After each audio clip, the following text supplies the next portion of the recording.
boulevard Raspail à 2 pas de la Coupole. Et dans Paris bruyant, vit Jean-Paul Sartre, l'écrivain le plus connu et le plus controversé de son temps. Ce vent-chambre-stère représente une espèce de conscience universelle, combattant du tiers-monde cubain-vietnamien. Étudiants sollicitent dans leur lutte l'appui de Sartre. Personnage public pourtant ne s'entoure que de quelques personnes avec ma mère. Une maison blanche avec les petites fenêtres allongées, en rectangle. Par ici, mais on peut bien voir, habite ma mère. Là-bas, habite le Castor. Vous voyez, c'est la maison blanche, là. Vous voyez? Ici, habite Arlette, là. 100 mètres aussi. Sartre, on vous identifie toujours à Saint-Germain-des-Prés. Je vois que tous ceux que vous aimez sont à Montparnasse. Oui, d'abord, j'ai habité longtemps Saint-Germain-des-Prés, mais vous savez, j'en ai été chassé par une petite explosion. Alors, je suis venu m'installer ici. Depuis, tout le monde s'est compris là. Et ça, c'est le cimetière Montparnasse. Ça, c'est le cimetière Montparnasse, oui. Ça n'est pas lugubre? Pas du tout. Vous voyez, moi, je vois ça plutôt comme un tableau de Jean Gris, ou bien alors d'une petite ville.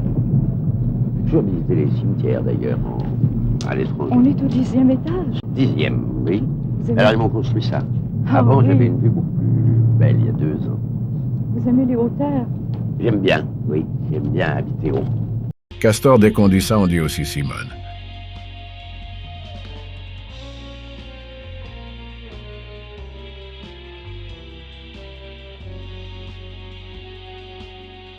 De beau voir le Castor pour ses amis. Depuis 36 ans, les deux écrivains se voient. Tous les jours, ils sont un couple-couple. Intimement liés et à la fois très libres. Pour préserver leur intimité, mais surtout parce qu'ils se sont voués au travail, ils ont instauré dans leur vie une organisation de vers tous les matins. Chacun travaille seul de son côté.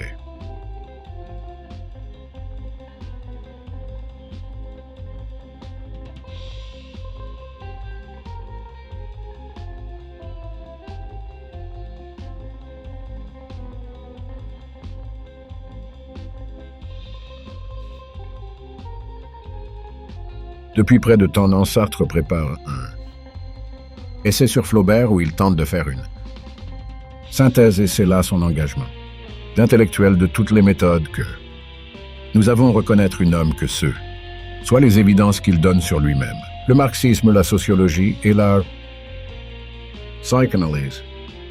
Mais en même temps, Sartre s'engage tout entier dans la lutte pour la paix et l'indépendance du Vietnam. Il a accepté de présider le tribunal, personne qui doit juger les crimes de guerre au Vietnam. Alors pour en venir à la guerre du Vietnam proprement dite, pourquoi aujourd'hui vous préoccupe-t-elle tellement? Je veux dire, quel type de danger comporte-t-elle? Eh bien, naturellement, c'est une banalité, mais une vérité de dire qu'elle comporte un danger nucléaire certain, un danger de guerre générale et nucléaire certain. Mais ce n'est pas dans cette perspective que je me place pour prendre position vis-à-vis de la guerre du Vietnam. Ce n'est pas non plus, bien que ce soit une chose absolument visible, d'un point de vue éthique, qui consisterait à dire ce qui est vrai, qu'il s'agit de l'agression d'un peuple de 200 millions d'hommes, riches, super armés, contre une nation où les paysans dominent, qui a quelques millions d'hommes, et qui n'a pas les moyens de répondre aux agressions aériennes, par exemple, bien que cependant elles tiennent et elles tiennent dur. Ce n'est même pas de ce point de vue.